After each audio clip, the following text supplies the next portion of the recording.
Hello, Awifians. Hello. Good morning, good afternoon, or good evening to you all, wherever you may be in the world. I hope you're well. I hope you are having a fantastic start to your week.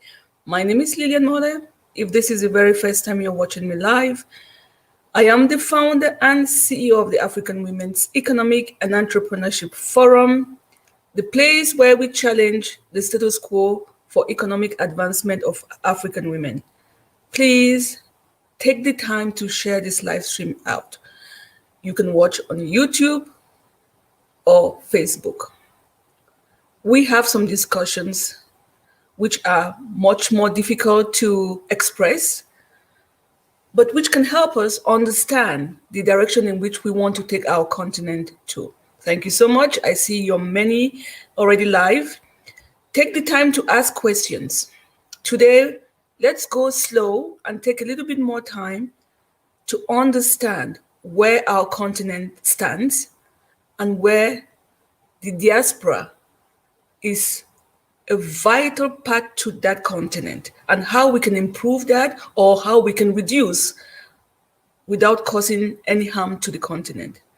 As I said, my name is Lillian Mole. Please come join me. Share this live stream out. I'll be doing it in French and English. So today is French, next day is in English. So if you do not understand English, please come back tomorrow or the day after. How many of you understand the impact of diaspora to the continent? I have figures for you, but before we do that, like we always do here on this platform, let's talk about the quote of the day. We know what we are, but know not what we may be. That's from Shakespeare. We know what we are, but we do not know what we may be. So it's up to us to build what we want to do with our lives. It's up to us to build the continent that we want, that we dream of. So my question to you is, you know who you are, what you are, but you do not know what you could be. Are we giving ourselves the right chances? Are we giving ourselves the right opportunities to grow to the fullest of our potential? We have been independent since years. There is very little progress that's been made in Africa. The diaspora's input is more than any help, external help that we could receive from any continent. So I question, what is it that we're doing wrong? Or what is it that how are we investing in that continent to make a difference? Are we really making the difference that we seek?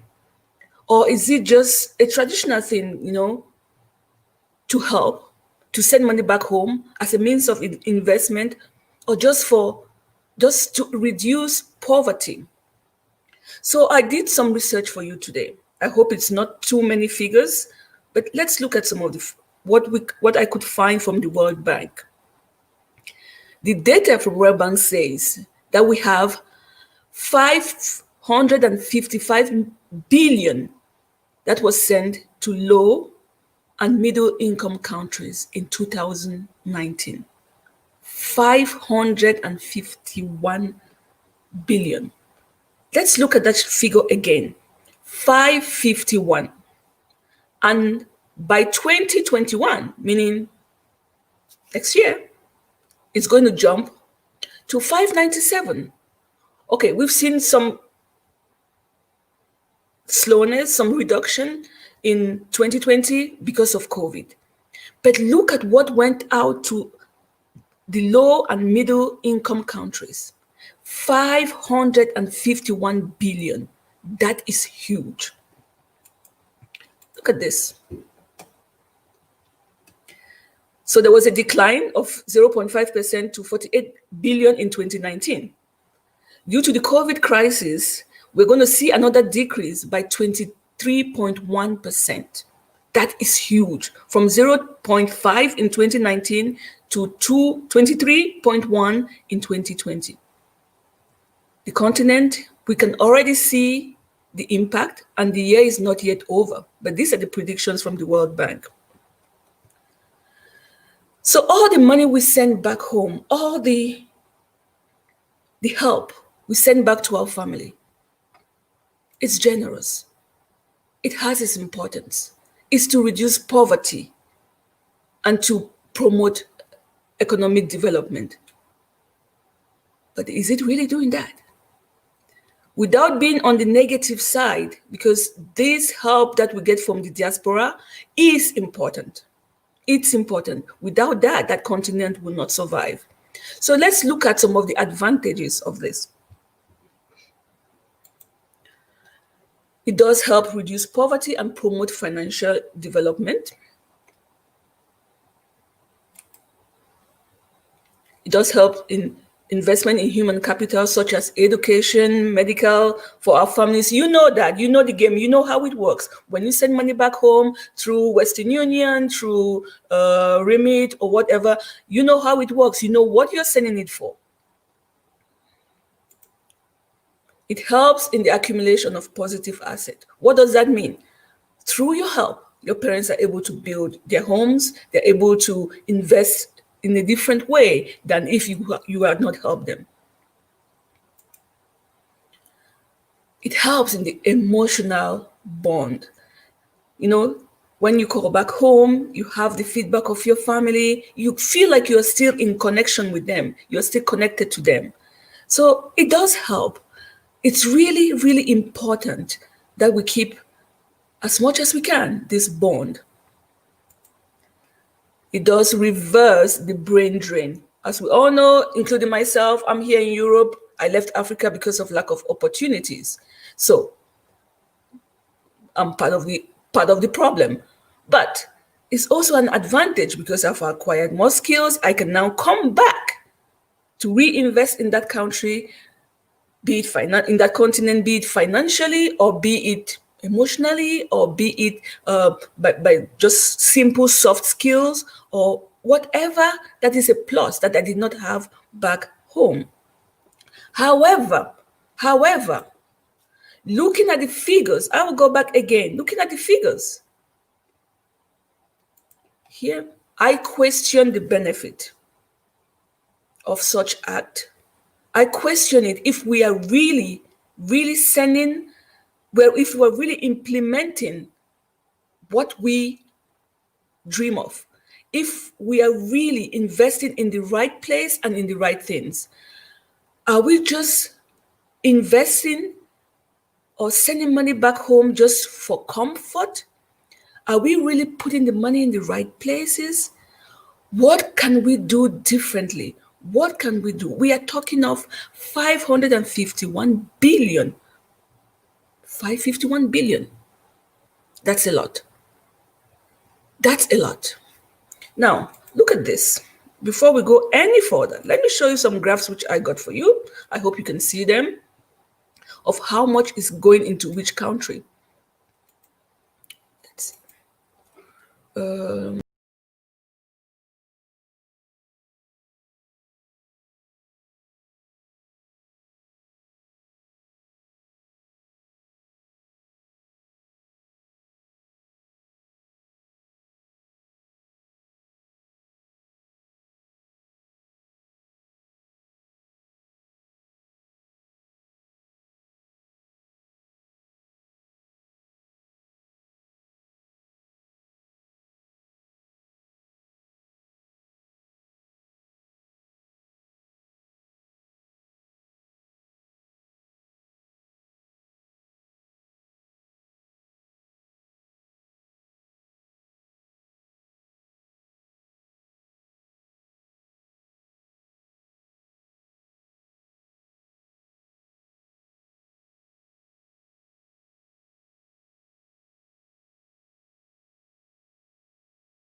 amazing to see how much money is being sent to Africa, yet we stand at the same place.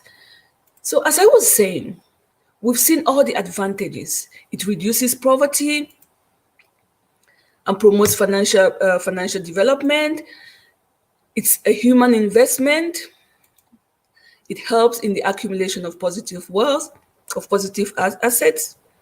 It maintains the bond. It reverses brain drain. However, there is something that I was triggered by.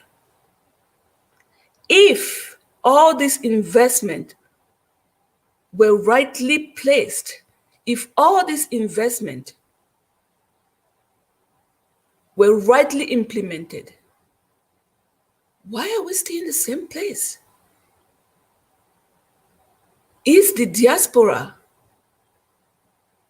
doing the right thing? I'm not saying we should let our family die of hunger. I'm not saying we should not diversify and look for other means of investment. But what is the importance at this stage where we stand as Africans? What's our importance? How can we positively change things for that continent? There is a negative effect to our generosity. Because I simply think that it leads to community or to people choosing leisure over labor.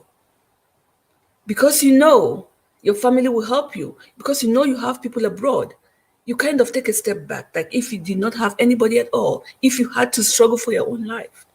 This is the downside of our investing in the continent. But this should not stop us. By no means should this stop us, because the continent needs us. It's our responsibility. We know what we are, but we do not know what we could be. So my question is, what is the importance, the real importance, apart from survival mode, apart from firefighting, apart from just, trying to have certain investment left and right? What about the importance of infrastructure in that continent?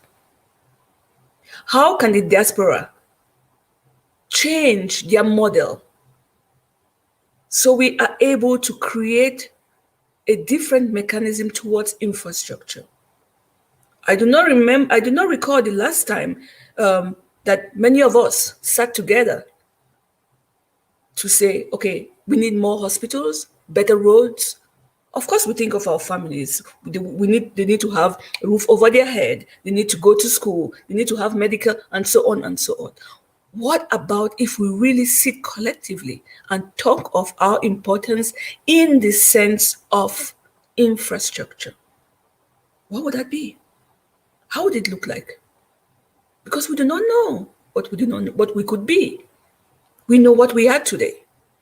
But if we change the model of what we're doing, it's still to promote a financial economic growth and financial freedom.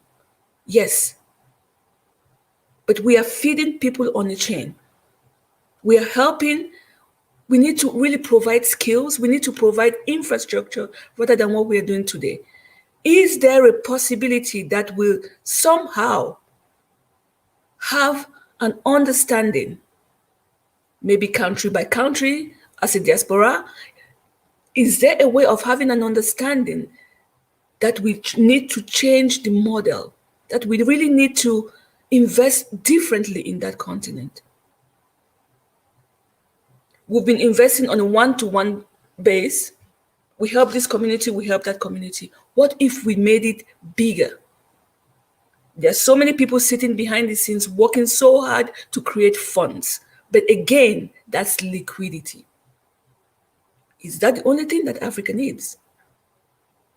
What is the real importance of us developing that continent?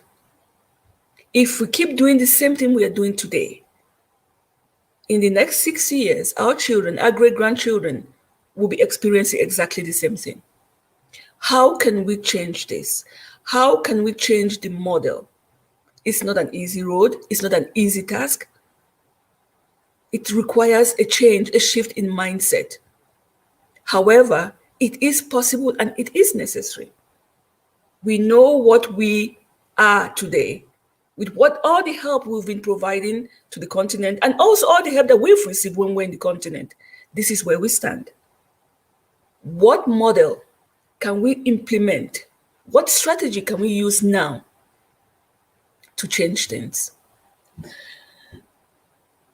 That's my question for you on this series. As I start to interview people on the importance of our development for the continent, I also hope that many of you will have the courage to come up and say, I want things differently. No one is saying you should stop the help you're providing to your family. But from a country base, each country, is there a way for us to start thinking infrastructure rather than individualism or at a very personal base? Is it possible for us to think of, start doing things ourselves? Because we can no longer count on the government. How can we come together, country by country, to say, this country, South Sudan, for example, there is only one clinic that does this.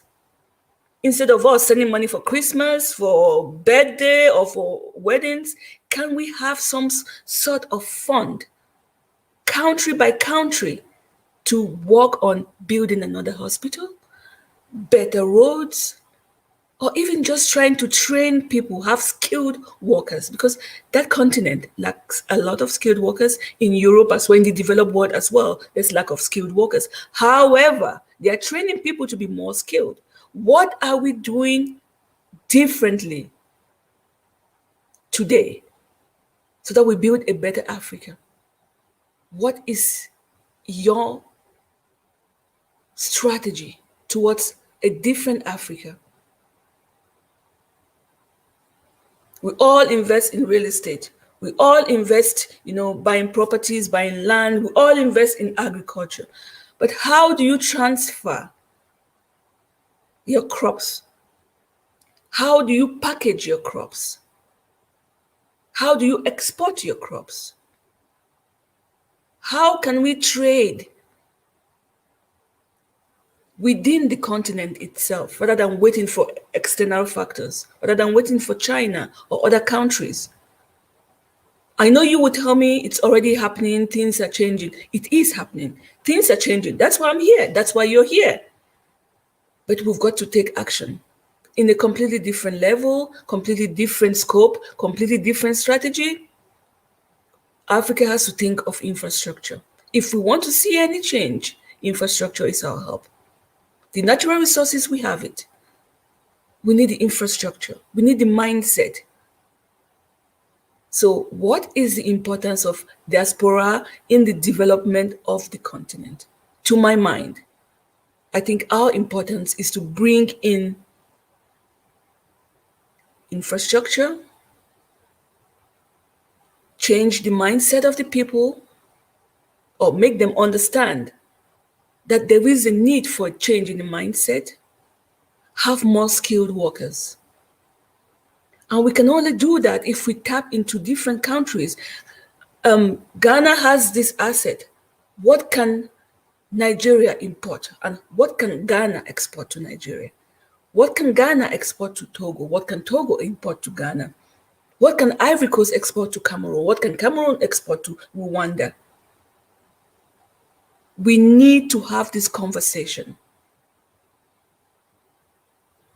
Pushing money will not help. We need to have a really honest conversation, because 551 billion is a lot of money. It's a lot of money. And if things start decreasing, like it's expected, 23.1% decrease this year because of COVID, we are already feeling the pinch. We are already feeling the pinch. What's going to happen? If this takes 5 years, if COVID takes 2, 3, 4, 5 years, what's going to happen to the continent? What's going to happen? It's time for us to think differently. It's time for us to change our mindset. It's time for us to start investing differently in that country, in that continent. We are of great value. We are of great importance to that continent. We are valued. We are appreciated. But is it for the right reason? Or is it because we're just pushing funds, to feed people, to calm down people, rather than creating opportunities? What opportunities can we create? What opportunities do we really wish we could see in that continent? I dream of good roads, good hospitals, good pharmacies. The banking sector is working very well in Africa. It's working very well, even though it's very difficult to get finances, to get loans, but it's working. For those who really need it, it's working. And there are funds all over the place, all over the place. So what about it? What about the roads? What about the hospitals? What about the skills? How do we work towards that? How do we work towards that?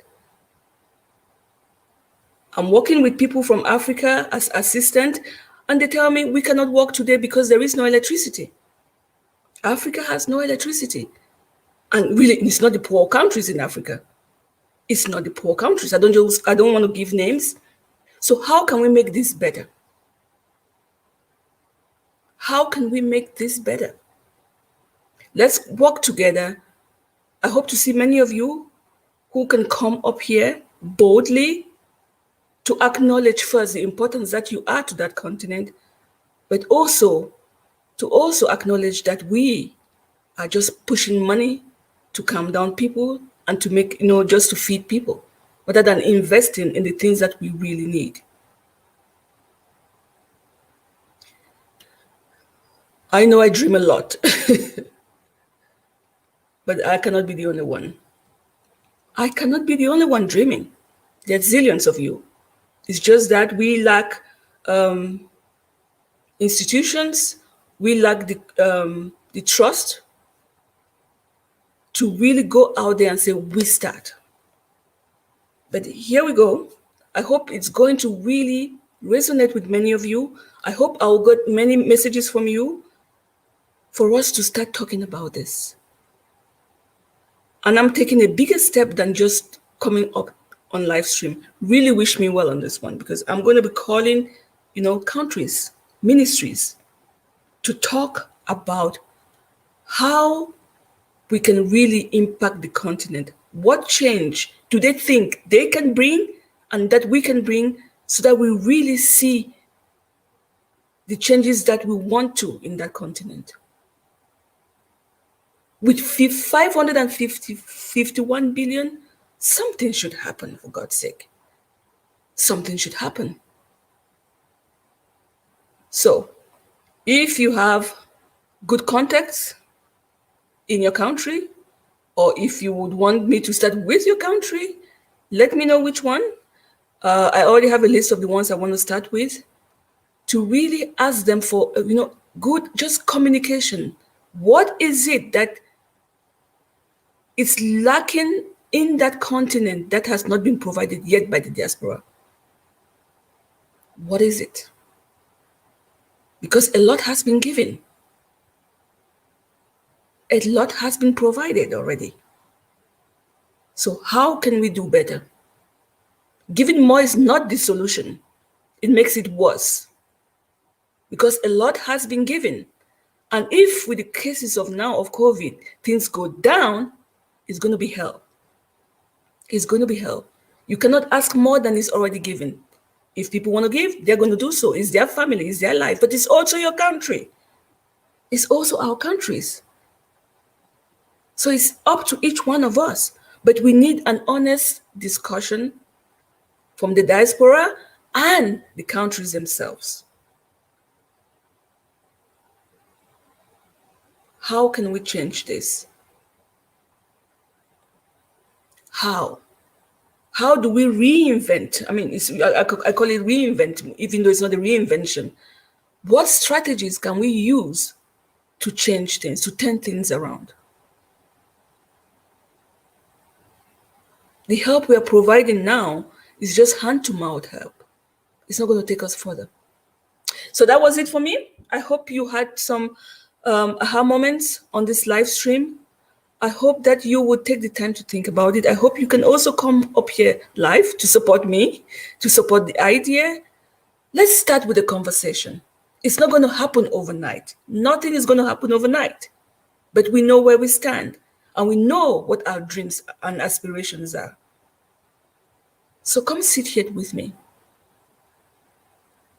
Let me learn from you, from the people back home, or from the diaspora themselves.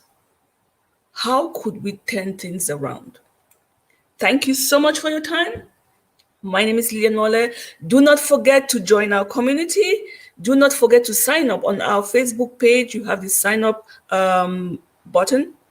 Do sign up to join the community, because with social media, you never know. If we are no longer on social media, where we're going to be in 5 years? Will you be able to find us if you're not in our mailing list? So be sure to join our community. I will put the link in the comment box. Be sure to join our community, and please think of how we can redirect or make, what strategy do you think could be more relevant in Africa today? What strategy can we use? Why are we stagnating? With 551 billion, why is Africa stagnating? Where is the money going? How are we using it? Why are we stagnating? And why are we always requesting for more? And if things decrease, if COVID has more impact, and these funds no longer come to Africa, what's going to happen? It's time to rethink how we want to manage this. It's time to rethink of the goals and the dreams that we have for that continent. And the solution is not necessarily giving more, because enough has been given already. A lot has been given already. We just need to know how we want to manage this and where we want to invest. So thank you so much for your time. Take very good care of yourself. I will be with you again tomorrow on a different topic. But please, we need you. The continent needs you. It needs all of us. All of us. We have to make that change, but in a much more understanding and loving way, not in a disrespectful way. I know it's difficult sometimes when you really have to just push funds, when you barely can pay your own bills. But that's a baggage that we all carry. It's a choice. You may decide to continue it or not. But I pray that this time around, when we push funds, we are going to think on a community level as well, not only towards our family, but in the development of the community at large. Can we work together? Can we make a difference? How?